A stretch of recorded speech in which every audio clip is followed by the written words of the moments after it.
Building a portfolio with Fidelity Basket Portfolios is kind of like making a sandwich. It's as simple as picking your stocks and ETFs, sort of like your meats and other topics, and managing it as one big, juicy investment. Now that's pretty good. Learn more at fidelity.com/baskets. Investing involves risk, including risk of loss. Fidelity Brokerage Services, LLC. Member NYSE SIPC.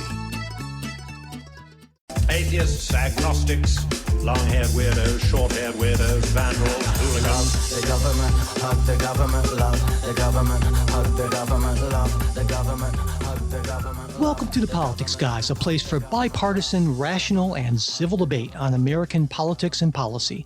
I'm Northern Kentucky University political scientist Michael Baranowski. My guest today is Liam DeClive Lowe, co-founder and co-president of American Policy Ventures. APV is a group that works with people and organizations all across the ideological spectrum.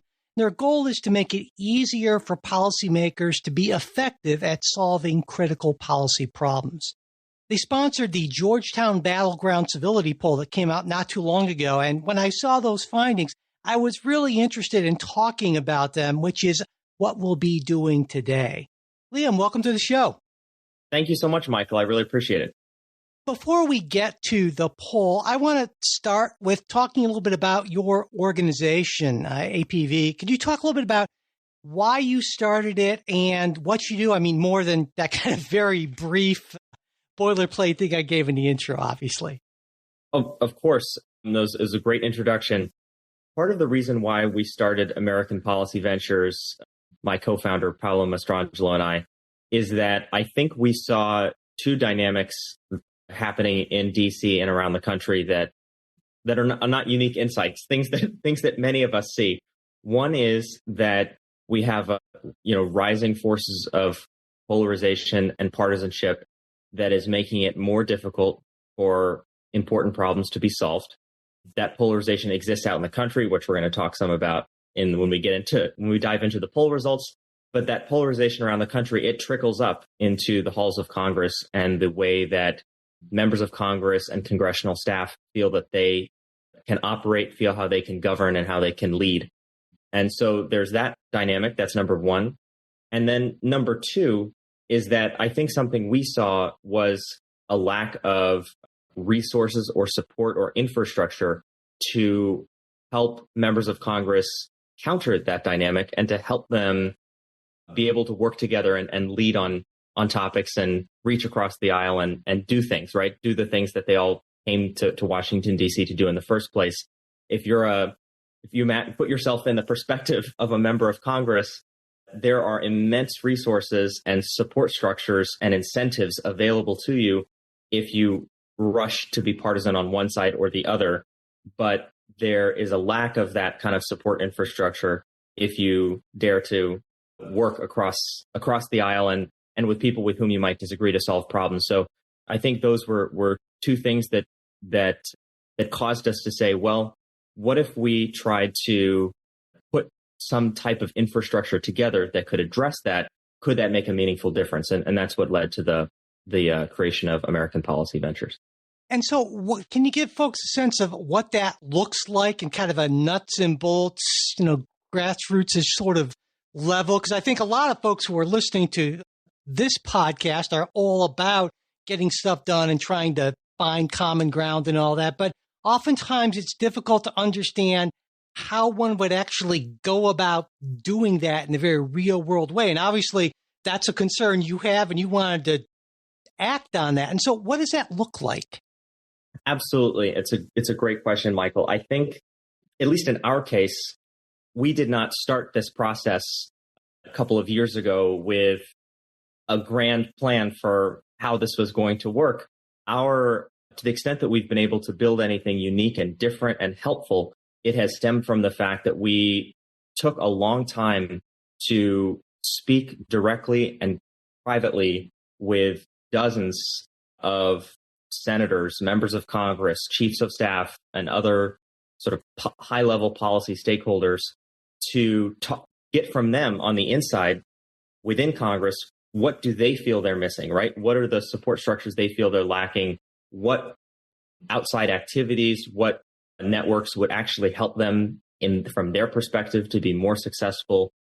And so from all those conversations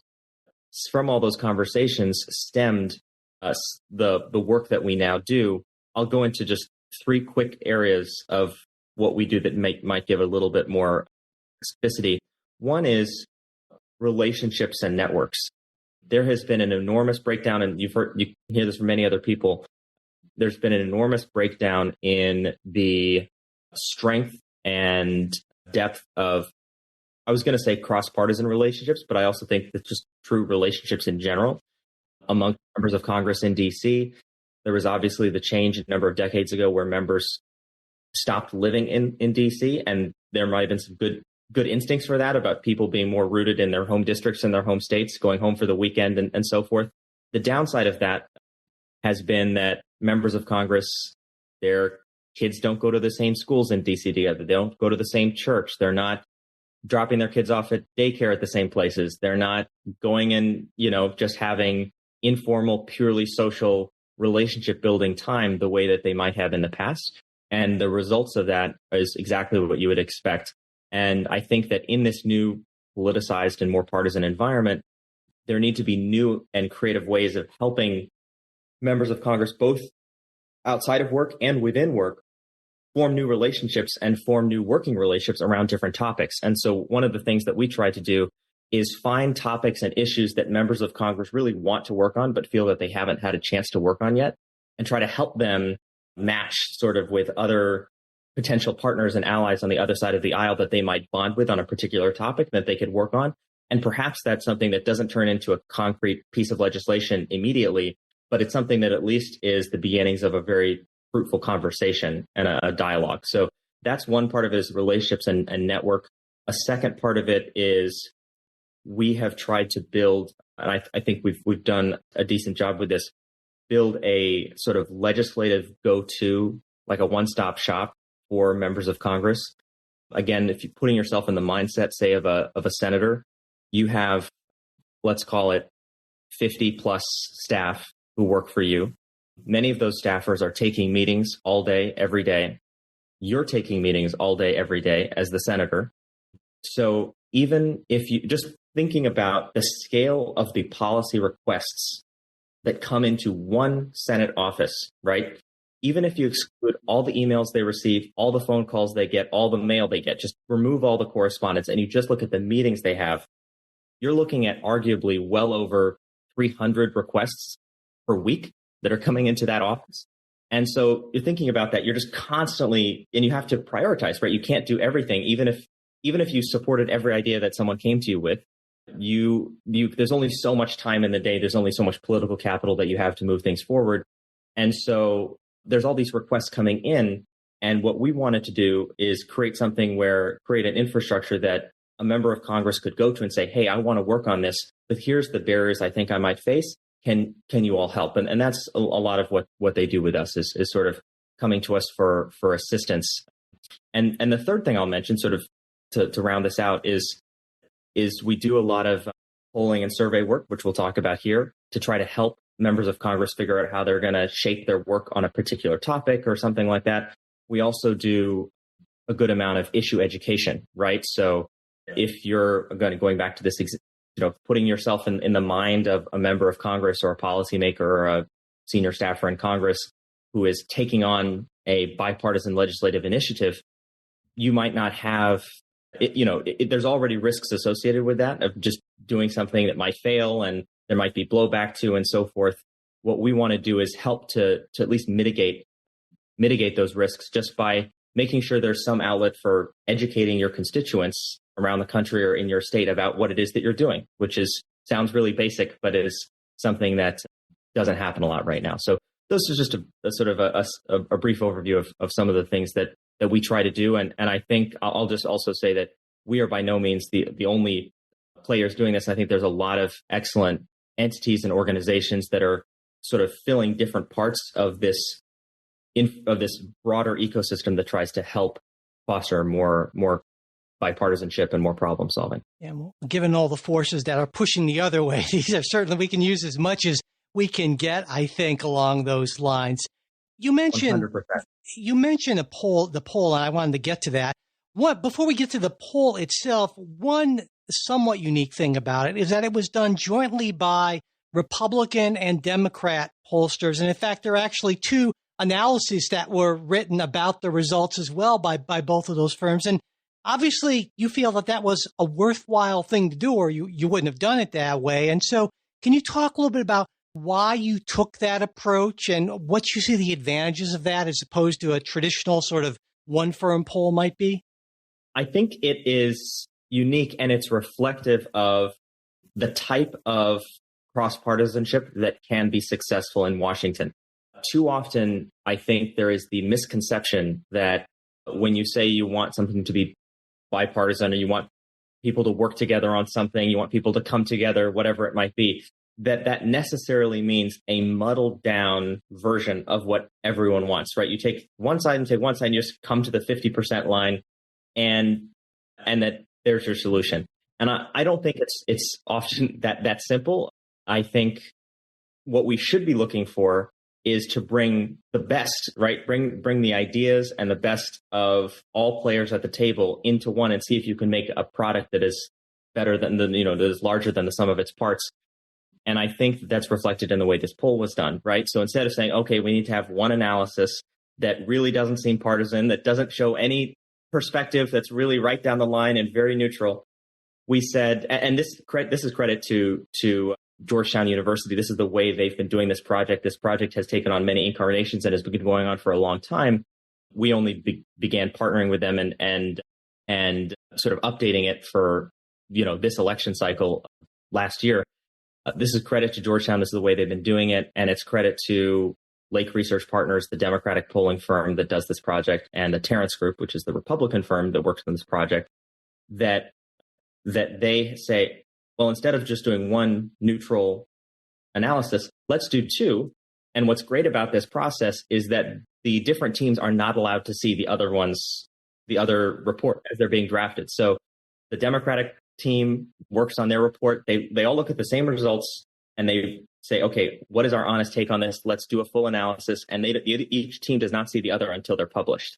And so I think that creates a really interesting dynamic where you can read both and you can see where there's overlap, where there's, people had different takeaways. And it's really, I think it's really makes it really interesting. Yeah, I found that to be the case myself, certainly, in looking over the results and getting different things out of those different analyses there. And one thing I've noticed, and this is maybe not surprising, is when we're looking for common ground, maybe one of the unfortunately best places we can find it is on the direction of the country. There's this sort of common poll question, right track, wrong track. It's one asked in the poll as well. And so when you looked at the responses to that, what did that tell you about how people see the direction the country's going in?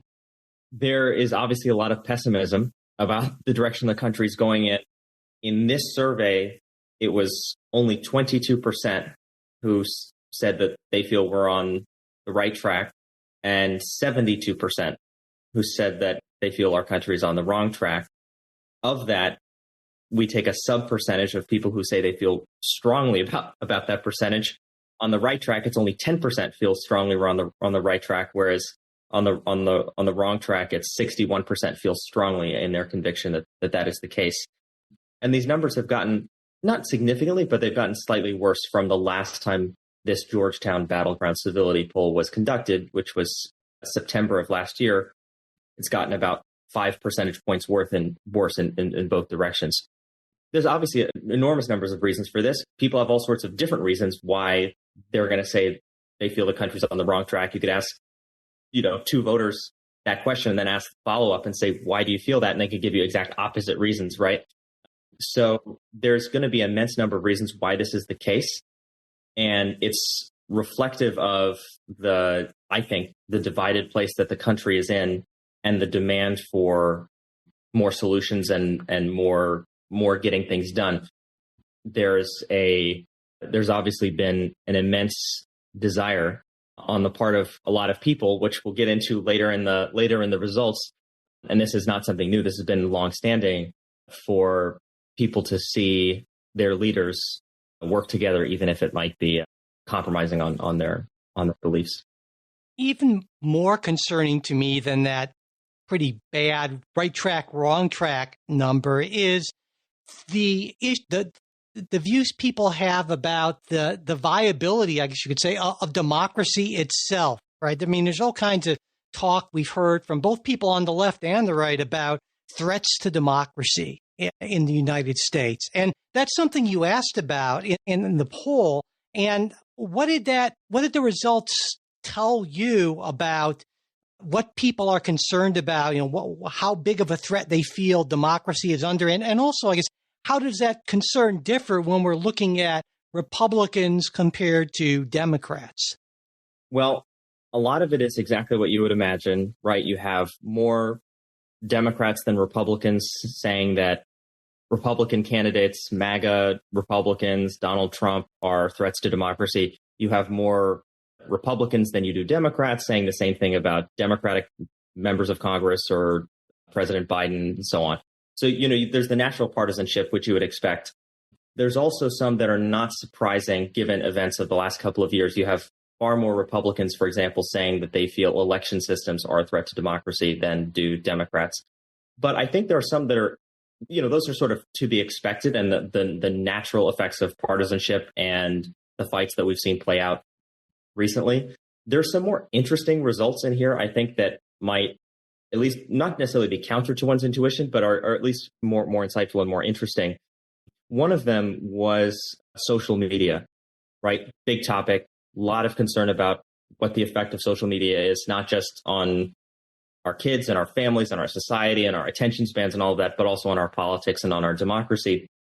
What was interesting is if you look at just those who say that social media was a, quote, very serious threat, very serious concern for our democracy, there is a partisan divide where much higher portion of Republicans, 50%, say that it's a very serious concern, whereas only 39% of Democrats say the same. You might think, well, what's going on there? I think you look deeper in the data, it's really an age divide that's being revealed, where you have voters between the age of both parties, voters between the ages of 45 and 64. Again, 50% of them are saying it's a very serious threat or very serious concern, whereas voters under the age of 44, it's only between 33 and 36% of them say that they think that social media is a very serious concern, very serious threat to our democracy. And I think we're going to see that dynamic play out over. This is going to be something we're not just going to see right now. Obviously, this is going to be something that will be fascinating to watch over the next 10 years, particularly as you have Gen Z and younger millennials becoming parents. Does that, do we start to see dynamics like that start to change? Do we have, it'll be really fascinating to follow. Do we have a sort of this generation as they age continues to feel this way about social media and that they do now, that it's less of a threat than older generations do? Or as they grow up, will their opinions start to turn more negatively as well? And that'll portend a lot for how social media is influencing our politics and how we start to govern social media in this country. But obviously, zooming back just to the concerns about democracy in general, obviously voters have a lot of concerns about this topic. It's something that's very much in the news. And I think what I found most concerning personally about these results, and I encourage folks, you can find all of the deep dive on these results on the Georgetown University website. And what's really interesting, for those of you who haven't tried doing this is a great way to use, speaking of technology, this is a great way to use ChatGPT. If you haven't tried something like this already, what you can do is you can actually, we provide all the data. So not only do we provide the summaries and the analysis, but Georgetown University also provides the raw data from the poll, including all of the crosstabs. So you can see on every single question, how many Republican-leaning voters between the ages of 45 and 64, women voters, for example, to a certain demographic, how many of them said yes or no to a specific question. And what you can do is you can take that raw data and you can upload it into ChatGPT, and then you can ask ChatGPT questions about the poll, and it will sort of mine the data for you and then answer a very specific question about, how many people in this very specific demographic felt this way on question 31 and this way on question 16. What's the overlap? And it will give you the answer. So I encourage you all to sort of, if you're interested, if you're interested in the data, to dive into it, because it really is fascinating. But the big picture concern I found most concerning to me, most problematic for me, was just the fact that there's such divergence, right? That not only that the numbers are high and people are concerned about democracy in general, but that what they find to be of concern is so different. And so that leaves us in a situation where those of us who are trying to repair the brokenness and find productive paths forward, we're left thinking, what are the things that we can do? What are the things we can address, that we can fix, that everyone, no matter where they stand, will feel positively about, right? Because if you only focus on problems that one side or the other thinks is the issue, I think that leaves us in a position that's more fragile. It occurs to me that in considering what we need for a smoothly functioning democracy, but one of those things is people being willing to work together on issues. And you get at this in the survey. One of the questions is about whether elected officials should fight for their values or find the best possible solution. And the overall result is sort of encouraging, I guess. Nearly 2/3 of respondents say, well, go for the best solution. But then when I looked at the breakdown by party, it was very different, because just under half of Republicans said went with go for the best solution, compared to 75% of Democrats. That's a pretty big gap. And I'm wondering if that surprised you at all. It didn't surprise me all that much. First of all, I would say I think 2/3 is very encouraging result overall. The fact that there's a split, a partisan difference between Democrats and Republicans on this question, to me is expected, just given the fact that this poll was conducted while Democrats control the White House, Democrats also control the Senate. And so to the extent that there has been bipartisanship and compromise and working together over the last 3.5 years, it has been primarily legislation that has been put forward, or that it is receiving more votes from Democratic members of Congress. You just look at like the infrastructure bill, the CHIPS and Science Act, and so forth, that then to pass, a certain critical mass of Republicans have to work together on those bills. And I think I will just say, I think part of the reason why some of those legislative efforts were successful is because they weren't constructed as Democratic pieces of legislation that then needed to get on a few Republicans. They were constructed as truly bipartisan initiatives from the start. And, with working groups of 10 Democrats and 10 Republicans working on things like they did with the infrastructure bill. But then in the final vote total, these are ultimately bills that most, if not all, Democrats supported and that President Biden signed. And so to the extent that there is a frame around compromise versus compromise, even if it means not getting everything you want in order to get something done, versus standing strong for your values, I think there is going to be a partisan split there, just given the who controls the levers of power at the moment. We weren't asking this question previously, but I imagine if you were asking this question under a Republican administration, or we asked this question under a future Republican administration, I imagine you might see those numbers come out a little bit differently.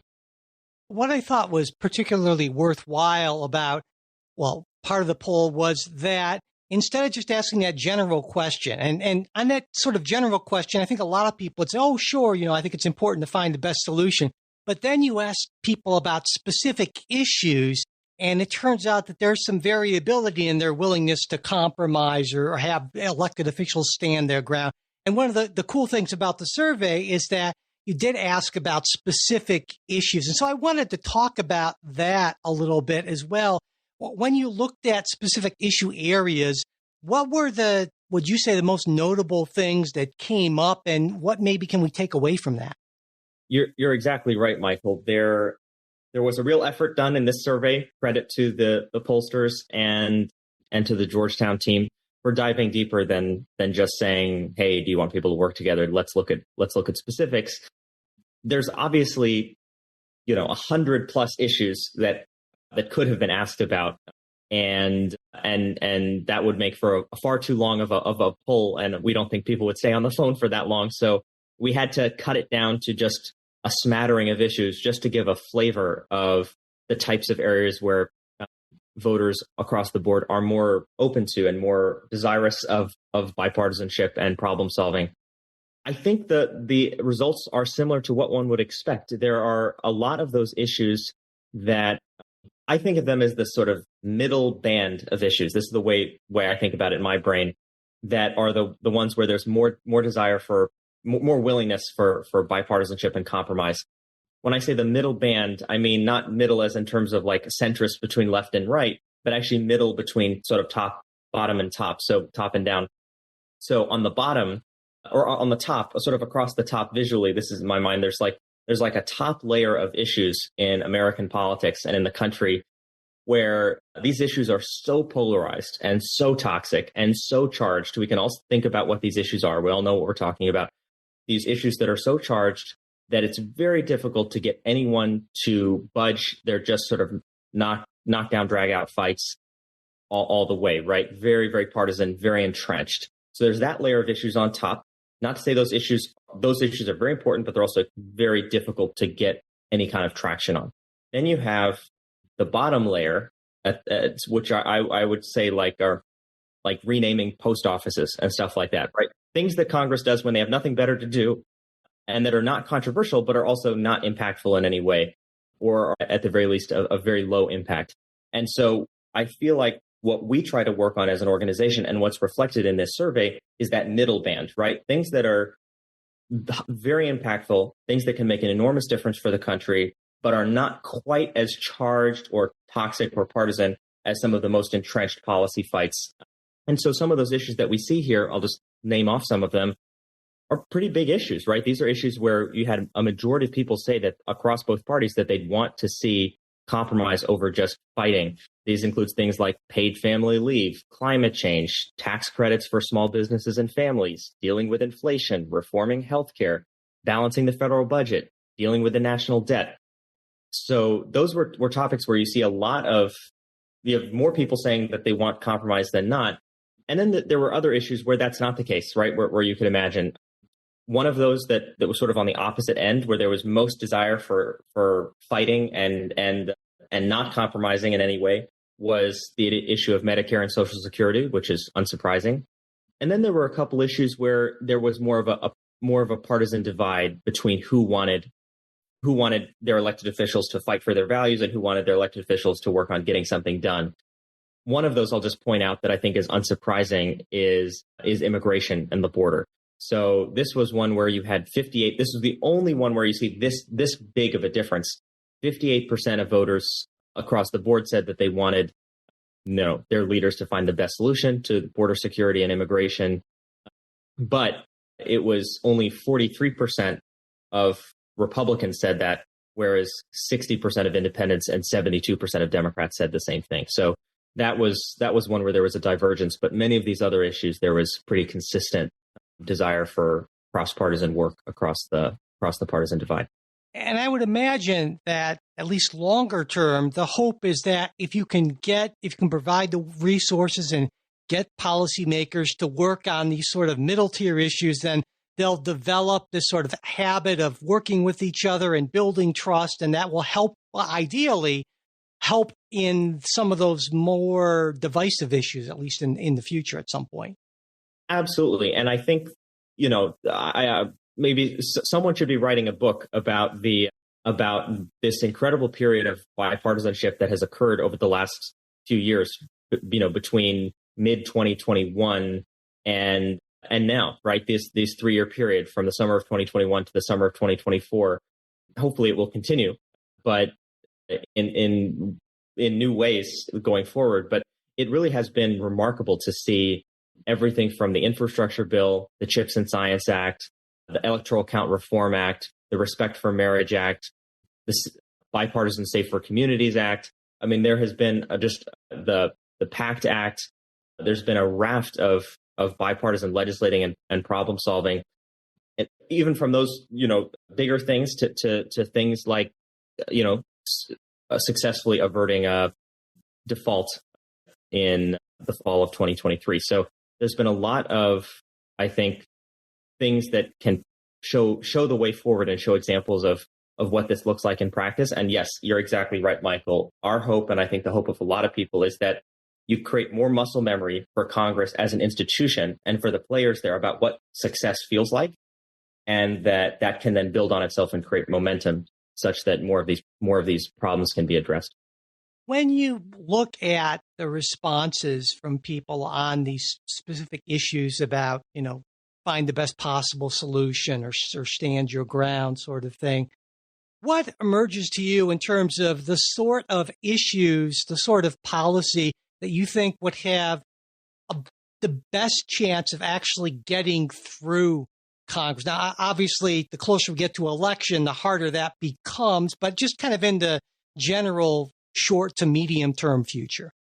Absolutely, Michael. There's a number of areas that there's legislative efforts going on right now. Some of these may be things that Congress attempts to work on before the election. Some of these may be areas that Congress works on in the so-called lame duck session between the election and the new Congress coming in January, so in that November-December period. And some might be areas that Congress takes up in 2025 as a part of the new Congress and the next administration. Just to mention a few, there's a lot of interest in work on artificial intelligence. Obviously, it's a very hot topic and something that I think a lot of members of Congress are trying to work in a very serious way on. In case you didn't see it, or in case listeners didn't see it, I encourage everyone to check out the report that was put together by the Senate AI Working Group, Artificial Intelligence Working Group, which includes Senators Todd Young, Mike Rounds, Martin Heinrich, and Chuck Schumer. And I think they put together something that has been praised by a lot of stakeholders on both sides of the aisle. That's a topic you're going to see a lot of work on. There's the rail safety legislation, which for those of us in and around the Ohio area, I think is something that is very important. And that was something that's put forward by Senator Sherrod Brown and J.D. Vance after the terrible accident last year, and something that still hasn't passed, but there's a lot of bipartisan support for. There is other topics, right? There's the wildlife conservation is something that's incredibly bipartisan. Senators Tom Tillis and Martin Heinrich have this Recovering America's Wildlife Act. That's something that they're hoping to work on next Congress. There's efforts around retirement access to critical minerals, both for helping make the clean energy transition and to support America's national security. And one other area that I'll mention in this laundry list is all things related to tax policy.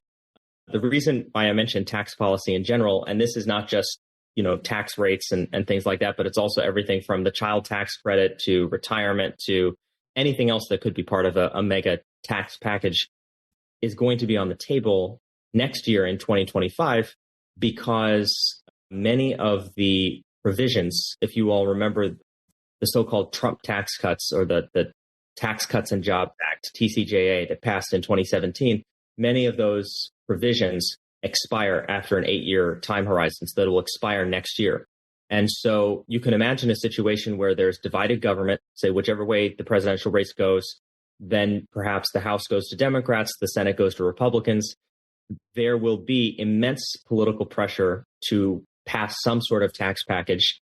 And in a split government scenario, there will be forced bipartisanship on that issue. And you can imagine that being a sort of mega bipartisan opportunity for a lot of different individual policy efforts to get done or make incremental progress in legislation like that. So despite the noise and the cacophony, I think that my message for those who are listening who are not in DC or who are not working in this industry or in this field day to day, my message to you is to say that the takeaway that you would get from watching the news is, in fact, much more divided and a lot more concerning than the reality. I think the reality is there are lots of pockets of opportunities for the policymakers and the organizations who are earnest and enterprising enough to go after them.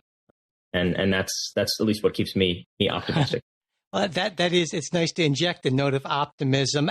What some people would say is that in order to be able to work with people on these issues, you have to accept that they are, in fact, I guess I'll say legitimate. And I bring this up because there's a concern that not only is it harder for us to work with each other, but part of that stems from people feeling that the elections are not necessarily fair. And so someone, elected to a position, whatever it is isn't the rightful office holder, that really cripples you from the very beginning. And that's something that came out in this poll as well, correct?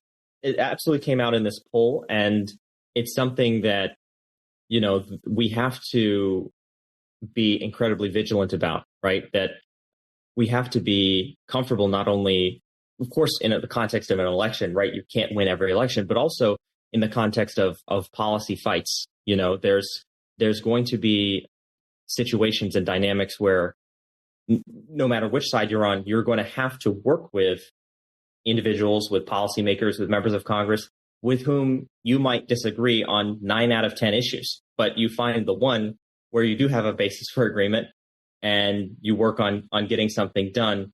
I think there have been some great articles about this over the last couple of years that have gone into this dynamic, but there has been I think, difficulty faced by a lot of folks who are trying to advocate for different ideas in DC, because as this partisan environment and the partisanship and the polarization has gotten worse, there is increasing trend in many organizations, frankly, where people feel that they can't work with someone on the other side. They can't work with a member of Congress on the other side because they're wrong on other topics. And I think that road, that way of thinking, it is that way of thinking implies that it is a great punishment for a member of Congress to not work with a certain advocacy organization, right, or not work with a certain group, which it isn't, right? So if just as an example, if you are a conservation organization and you want to work with a Republican on something that would help to conserve the environment, but as an advocate, you don't agree with a Republican member of Congress on 8 other issues, there's nothing to be gained from our perspective. There's nothing to be gained by not working with that individual, right? There's everything to be gained by working across the aisle, by reaching out and creating paths for people working together. The more that we sort of pull out and say, okay, well, this person doesn't agree. And the same happens, in reverse, right? From Republicans reaching out to Democrats as Democrats reaching out to Republicans, it's the same dynamic. And it's something that's very troublesome. And so I think it's incumbent upon those of us who are working in Washington, to the extent that we can make a difference on this dynamic, we can say, hey, instead of looking for the reasons why we should never associate with this person or that person, this senator or that House member, we should look for reasons where we can work together, because that's creating one bridge, right, that wasn't there before. And I think every day that our team goes to work, or our network of partners goes to work, and we're able to create one new bridge, or even build one new plank in a bridge that didn't already exist, we consider that to be a win. And I think the sort of crisis of legitimacy that you're pointing out, Michael, is something that has infected a lot of ability for that to occur in DC. And so I think the people who want to build and not just continue the polarization, we have to start reversing some of that and start putting down some new planks.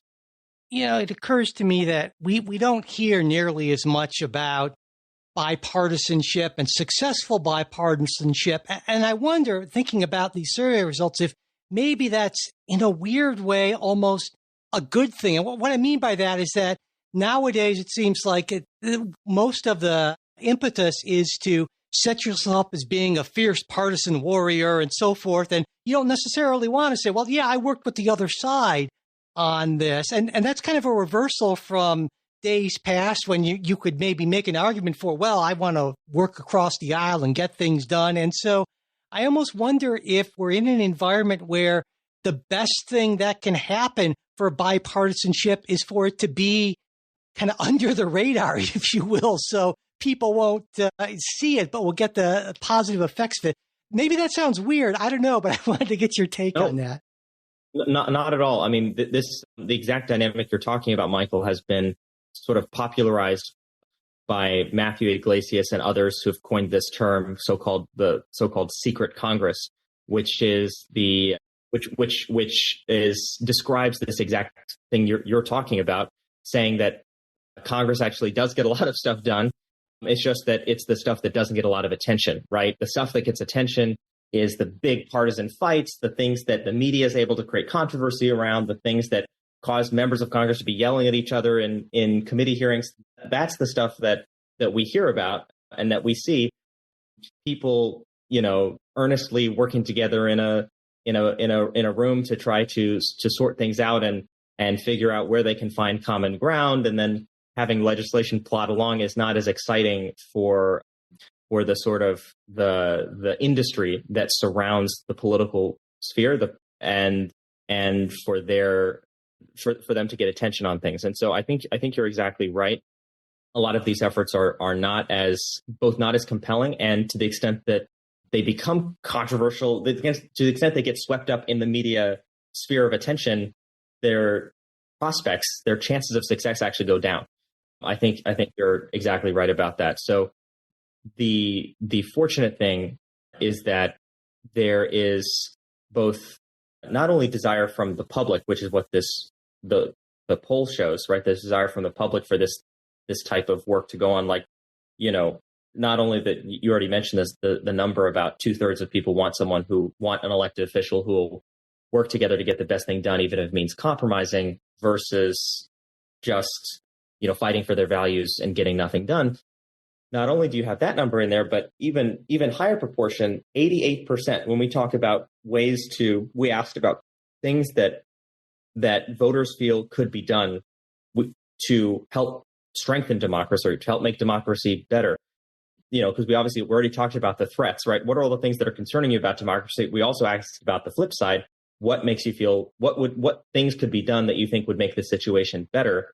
And 88% of voters across both parties said that working together to make deals they feel would reduce that division. Obviously, that seems very obvious, right? Working together can help reduce division, but it does show that there's a demand from the public for it. The fortunate thing is that I think that demand is, and this is another note of optimism for the audience here. I think that demand for cross-partisanship is reflected within Congress and amongst members of Congress. It's not just a dynamic amongst the public and amongst voters. Most members of Congress, they went through the hell of campaigning for Congress in the first place. Very arduous process, having to raise all this money and compete very, very hard and go through the political scrutiny of that process. And then they come to DC only to find that they spend a huge portion of their time making calls, fundraising, raising money for their next reelection, and then fighting with people and not getting anything done. That's not a particularly satisfying job experience for a lot of those individuals. And so I think the fortunate thing is that those of us who are trying to create opportunities for them to work together and for them to do things find a really receptive audience, because they really are looking for opportunities to do that. And I think it might even come in some places or from some people that could surprise folks. Like, I'm thinking not too long ago, there's a big FAA authorization bill, and the guy pushing across the aisle to get all these votes was Ted Cruz, who you don't really think of as sort of an across the aisle kind of guy. And yet here he was, working to shepherd this legislation through that has, a lot, I think, bipartisan support. Absolutely. When you kind of look back more generally at these survey results, I mean, we talked about a lot of things already, but was there anything aside from what we've already talked about that particularly surprised you? This is one question surprised me. It is a question that has been asked in this survey going back many iterations, and it continues to be asked. And every time I see the result, it continues to shock me, which is the Civil War question. This is on the pessimistic side of the ledger. In these surveys, Lake Research Partners and the Terrence Group, the two polling firms run by Celinda Lake and Ed Goaz, respectively, they have been asking this question.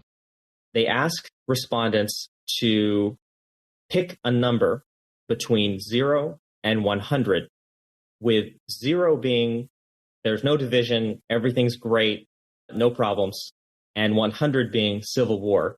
And they ask people to pick a number to indicate how divided they think America is. Where do we sit on that spectrum? And then they get the average of all the responses. and see where we land. In this survey, in this most recent survey, that number was 70. And I think I found that to be pretty alarming, that people feel that is where we are. And I think it's reflective of two things. One, it's reflective of the reality, right? There are a lot of divides. It is very concerning. There's a great deal of polarization. All of that is true. The other thing I think it's reflective of is that to your point earlier, Michael, the things that are getting addressed, the things that are getting done, the desire to work together, that's not getting across, right? And so the media diet, both from traditional media and from social media, that people are receiving is one that is so tilted and one that is so warped through the lens of whichever environment they're in, that they might feel that things are in fact even worse than they are, and that's reflected in a number like that. And just to say this, some people might bristle when they hear that, thinking, oh, their media diet is warped or their social media is warped, or that means that what they're watching on whatever their channel of choice is fake or is untrue. That's not at all what I'm saying. I think it's not, even if you accept that, let's just say that everything that everyone was reading about was true, which is obviously not the case. There is a lot that's inaccurate, misleading information that is out there. But let's say that everything that everyone was consuming on social media and traditional media was accurate information. There's just a huge disparity in the emphasis, right? In the emphasis of what people are focused on. Even if the story that you're watching on MSNBC or Fox or whatever it is a story of something that did occur and is true and all of that, each source of media and of news is going to emphasize certain topics and not emphasize other topics. And many of them are never going to talk about whatever side they're on. They're never going to talk about these types of perhaps more boring, but also ultimately promising and productive sources of building a better future with this type of bipartisan problem solving. And so I think my hope is that we start not only building the muscle memory of folks in Congress to be able to do more of this work in the first place, but also building that capacity such that more of that trickles out to the rest of the country, so that we can at least make a dent in starting to dial numbers like this dial them down and dial not only the polarization down, but the perception of polarization down, because to a certain extent, the perception becomes the reality. And so the greater degree we can show examples of people working together, getting things done, we can reduce people's perception of the concern, and then create instead of this negative downward cycle we have right now where people see folks fighting and then that makes them more polarized and that makes them hate the other side more. And so they want their other side to stand stronger, and it goes down and down and down. We can reverse that and have it start going up, where you see voters see, oh, these people work together. They worked on something. They did something that makes them perhaps have slightly less loathing for the other side, which makes them more open to their legislators and their lawmakers working together on solving the next problem. And you see that positive force that builds on itself going upward, instead of downward. There are some people who think, or who would like to believe, I guess, that a lot of the negativity that we see and the results that are portrayed in this survey, it's really more of a Donald Trump, Joe Biden thing. It said, well, if we could if those boomers would just get off the scene and we could have some fresh faces, because Donald Trump is awful and Joe Biden is awful, depending on where you come from, obviously. Do you get a sense that this is a personality-driven thing, whether it's the left or the right, or is it a deeper thing than that, in your view? I think that there's certainly, obviously, a lot of dissatisfaction with out in the country for both these candidates. I mean, you just look at the numbers, and there's immense dissatisfaction with those two individuals. That being said, it's not like these numbers talking about division and polarization were it's not like this division or polarization didn't exist prior to 2020 or prior to 2016. This is a longstanding feature, to the extent you can call it that, of American politics. And I will say that I think part of the issue is that there is for the vast majority of both, just looking at Congress, even putting aside presidential elections and governors and state legislatures and all this, just looking at Congress, many states around the country are either so blue or so red that senators do not face a competitive general election, right? They have a safe general election. Many House districts, same thing. And that's in part due to the gerrymandering and so forth that is partisan in both directions, depending on the state, right? In blue states, there's, partisan gerrymandering to advantage Democrats and the reverse for Republicans. This has created a dynamic where many members of Congress, their only competitive election is in their primary, not in their general election. So their only concern about not getting reelected is from their left flank or their right flank, not from the other side, right? So they only have to worry about keeping the small percentage of people who vote in their primaries. They've got to keep that base sufficiently happy with them, and they don't have to worry as much about the rest of their district or the rest of their state. They don't have to worry about making sure a majority of their constituents are approving of them. They'll just have to keep that small segment content. And so I also think there's a lot of really compelling work that's being done to try to make efforts at incremental reforms and updates to those systems around the country that could also make a huge difference in helping this dynamic as well. There's been Nevada just passed a really interesting ballot initiative to open up their primary system and allow all voters to participate. Alaska has been operating under this model for a while, and it's seemed to be effective there. So there's work like that that's being done too that I think is really promising. Yeah, I think that's more important than a lot of people appreciate. I'm glad you mentioned that. Yeah. I always like to end on as optimistic as possible a note as I can when I'm talking with people. And so when you pull back, when you look at this survey as a whole, what is it about it that you could point to and say, well, hey, this is pretty good, or maybe less bad? I don't know. So what's your most optimistic spin on this? I hate to use the word spin, but optimistic take. I'll go with that. How about that? There we go. Take. That's a good word. Yeah. Thank you, Michael. I think I picked two numbers that we already covered. One is that 81% of respondents across the board feel that democracy is threatened and are very concerned about the level of division in the country. And at the same time, 66% of people, most of those people who are saying they're concerned, they want more compromise. They want more working together. They want their leaders to reach across and try to solve issues and get things done, even if it means compromising on their values. And the reason I think the reason I feel like that is an optimistic note to end on is the fact that the perception of the polarization that we've been talking about for the last over the course of this episode, over the course of this conversation, is, I think, it's not just existing, and then we have this parallel demand that's occurring, separately. That demand, the demand for more cross-partisanship and more problem solving, I think, is in part because of the polarization and the division, right? So people's perception of this problem is contributing to a desire for them to see a different direction.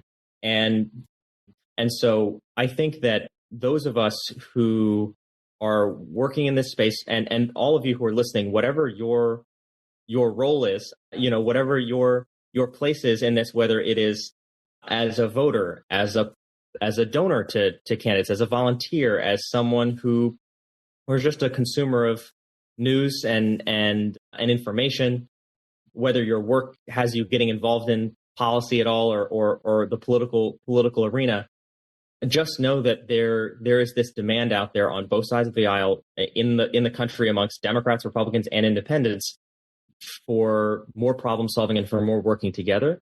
And that can create a dynamic, I think, that is really positive for the people who jump on that, right? For if you are a member of Congress or a senator who kind of takes the lead on meeting that demand that currently exists in the political marketplace, I think that could really redound to your benefit. And I think it can redound to the benefit of all of us who try to support that.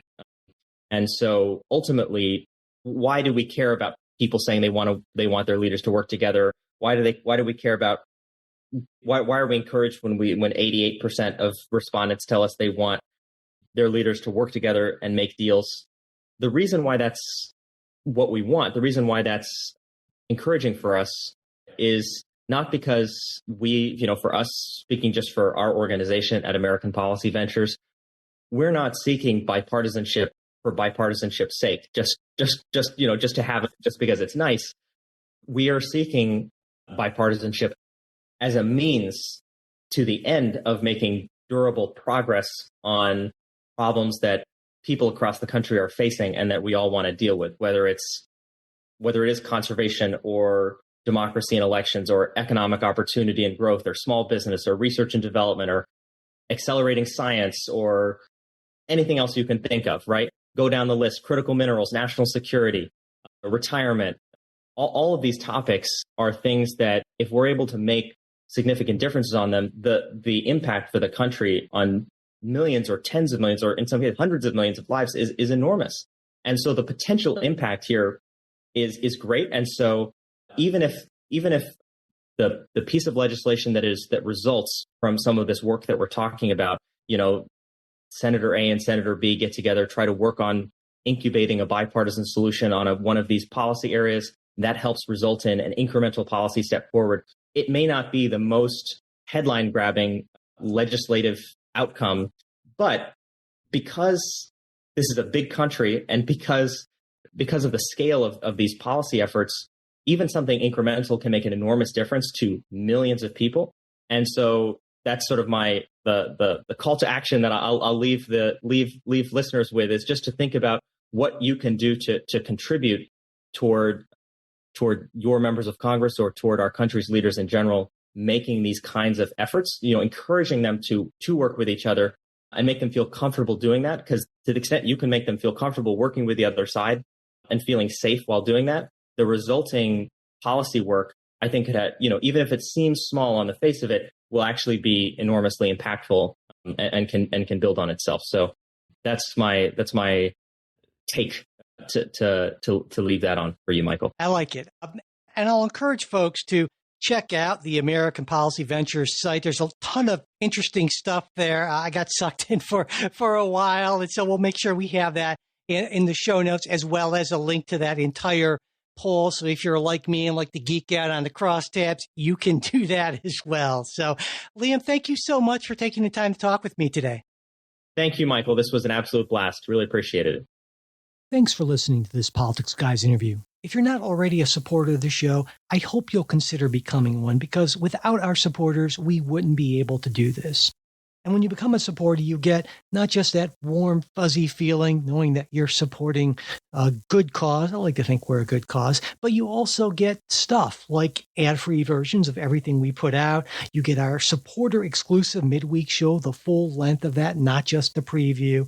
And you also get to be part of our Discord group if you want. And there's always some interesting conversations going on there. At the $10 a month level or more, you get to actually be part of the episodes Jay and I do, if that's something you're interested in.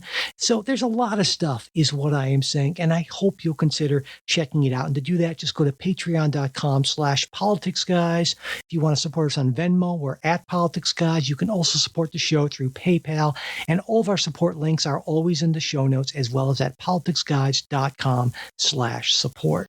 And as always, I want to close with a very special thank you to our wonderful executive producers, Bruce Johnson, Wilma Moreno, Daniel Toe, Ryan Beasley, and Don Oglesby.